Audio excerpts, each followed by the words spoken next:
नमस्कार दोस्तों, स्वागत है आपका हमारे YouTube चैनल में एक बार फिर। आज मैं आपको यहाँ पे विसिल और जो बूम आता है उसके बारे में बताने जा रहा हूँ। और इसके बारे में बताऊँ इससे पहले मैं आप लोगों से अनुरोध करूँगा, अगर आप हमारे चैनल पे नए हैं या पहली बार देख रहे हैं तो यामा MGP 24X से रिलेटेड और 32X से रिलेटेड या आपको साउंड से रिलेटेड जो इसमें क्या क्या चीज़ें हैं, कौन सी चीज़ कैसे यूज होती है, उस सब की वीडियो हमारे इस चैनल पे पड़ी हुई है। तो आपसे ये अनुरोध है कि आप देख सकते हैं और सजेस्ट कर सकते हैं कि सर कौन सी वीडियो बनाएं। और जो नए हैं उनसे ये अनुरोध है कि चैनल को लाइक, शेयर और सब्सक्राइब करना ना भूलें। तो आइए हम अपनी बात पे आते हैं कि सबसे पहली चीज़ तो विसिल किस कारण आती है, इस पे हम थोड़ा सा चर्चा कर लेते हैं।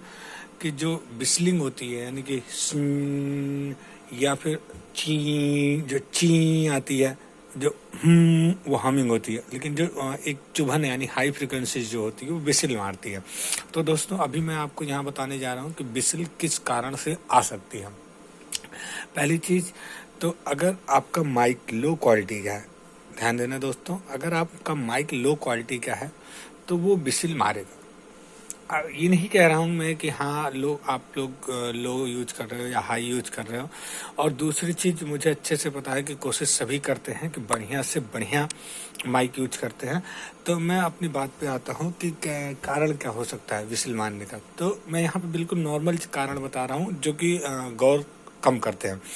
अब यहाँ पे ध्यान देना दोस्तों कि ये हाई फ्रिक्वेंसीज होती हैं, मिड और हाई देख रहे हैं।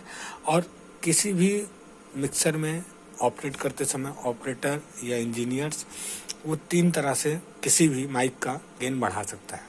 पहला, आप ये फेडर देखते होंगे, इस फेडर के थ्रू वो कम ज़्यादा कर सकता है। दूसरा कि ये गेन, और तीसरा ये मास्टर होता है। आप सभी से ये अनुरोध करना चाहूँगा, ये मेरा मतलब अपना पर्सनल जो एक्सपीरियंस है, कि आप इस मास्टर को एक लेवल पे सेट कर दें, वो कोई भी हो, लेकिन कोशिश की जाती है कि 0 पे सेट कर दिया जाता है।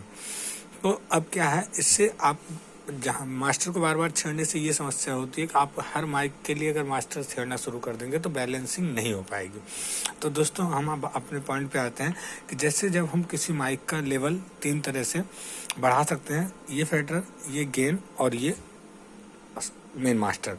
तो अब हम आते हैं अपनी बात पे कि विसिल आने का सबसे मेन कारण होता है उसकी हाई फ्रिक्वेंसी। जो हाई फ्रिक्वेंसी होती है और ये मिड जो बोलते हैं ना, हाई मिड, अगर इस फ्रिक्वेंसी की फ्रिक्वेंसी ज़्यादा होगी यानी कि नॉर्मल सेटिंग होती है।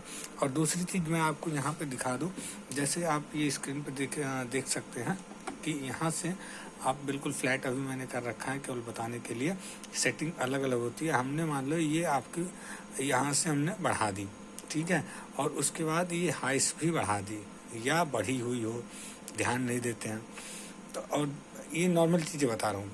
और ये आपकी अगर हाइस बढ़ गई तो विस्लिंग आने का पूरा चांस होता है, पहली चीज़। दूसरी चीज़, माइक की पोजीशन डिपेंड करती है और जो स्पीकर रखे हो, मॉनिटर या ऑक्स जो बोलते हैं, कि वो कहाँ पे हैं। अगर वो माइक और स्पीकर आमने सामने की पोजीशन पे होंगे और उनके बीच गैप कम होगा और आपने फ्रिक्वेंसी अपने हिसाब से कट नहीं की होगी, कौन सी फ्रिक्वेंसी कितनी कट करनी है वो आप देख सकते हैं, क्योंकि वो चीज़ प्रैक्टिकल ही की जा सकती है कि जब माइक सामने हो और स्पीकर हो तो कोशिश ये करना चाहिए कि पहले हाई मिड को बिल्कुल कम कर दो, कम करने का मतलब नॉर्मल कर दो। और ये हाई फ्रिक्वेंसी जो अगर लेडीज हैं तो बिल्कुल कोशिश करो ना के बराबर रखो, यानी 0 मतलब सेंटर में रखो। सेंटर में रखने से मेरा मतलब ये है अगर ज़रूरत पड़ती है तो उसकी हाई फ्रिक्वेंसी हल्की सी कम भी की जा सकती है। तो पहली चीज़। और दूसरी ये हो गया आपके विसिल जो मतलब सीटी मारती हैं, सीटी मारने का चांस। और दूसरी चीज़, जैसे 2 या 3, 4, 5 जितने भी बैठे हुए हैं गायक, उनमें ये चीज़ ध्यान देने वाली बात होती है कि उनके बीच का गैप और उनके माइक की सेंसिटिविटी डिपेंड करती है। क्योंकि अगर कोई माइक दूसरे माइक या दूसरे वाले वादक की या दूसरे वाले इंस्ट्रूमेंट की फ्रिक्वेंसी पकड़ेगा तो वो भी ज़्यादा चांस बनाता है कि वो विसिल मारने के। अब बात आती है बूम मारने की। जो आप गौर करते होंगे बूमिंग आती है।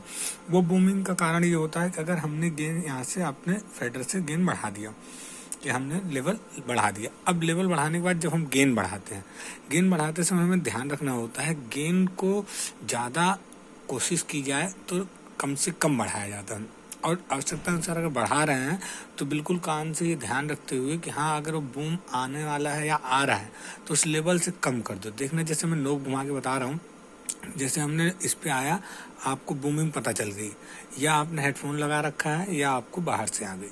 वैसे हेडफोन लगा के कंटिन्यू हेडफोन में आप अगर सुनेंगे तो आपको सबसे पहले बूमिंग पता चल जाएगी और आप यहाँ से फ्रिक्वेंसीज कट कर सकते हैं। अगर नहीं सुन रहे हैं तो नॉर्मल पे आप बाहर की बूमिंग सुन के और फ्रिक्वेंसी को, गेन को कम कर सकते हैं। गेन कम करने से आपका जो बूमिंग है, और दूसरी चीज़ यहाँ से एक बार सेट करने के बाद लेवल यहाँ से मेंटेन करें। कोशिश करें कि यहाँ से कम बढ़ाएं, यहाँ से ज़्यादा बढ़ा के बाकी जो इंस्ट्रूमेंट हैं उनकी भी गेन फ्रिक्वेंसी को, हाई फ्रिक्वेंसी और गेन को, मतलब यहाँ बिसिल और बूम के लिए बता रहा हूँ इसलिए। जैसे अगर आप मतलब तबले के लिए करते हैं, तबले पे 2 माइक लगा हुआ है, एक बेस पे एक चाटी पे, तो आप ये चीज़ देख सकते हैं कि बेस के लिए आपको बेस के लिए आपको हाई लो फ्रिक्वेंसी बढ़ानी पड़ेगी और चाटी के लिए लो फ्रिक्वेंसी काटनी पड़ेगी। तो इन सब चीज़ों के लिए आपको छोटी छोटी बातें गौर करनी पड़ेंगी। तो दोस्तों, हमने अभी इसमें बूम का बताया और विसिल का बताया। विसिल किस कारण से आ सकती है, ये नॉर्मल रीजन मैंने बताए हैं, आप देख सकते हैं और आगे इसमें कमेंट कर सकते हैं। अधिक जानकारी के लिए आप मुझे मैसेज भी कर सकते हैं कि सर या सॉरी, आप जो जानकारी चाहते हैं उस चीज़ को मैं यहाँ पे कोशिश करूँगा कि आपको बढ़िया से बताने का प्रयास करूँगा। वीडियो अच्छी लगे तो लाइक ज़रूर करें, सपोर्ट करें, ताकि हमें भी हौसला मिलता रहे और हम आपको अपनी जानकारी पहुँचाते रहें। जय हिंद, जय भारत।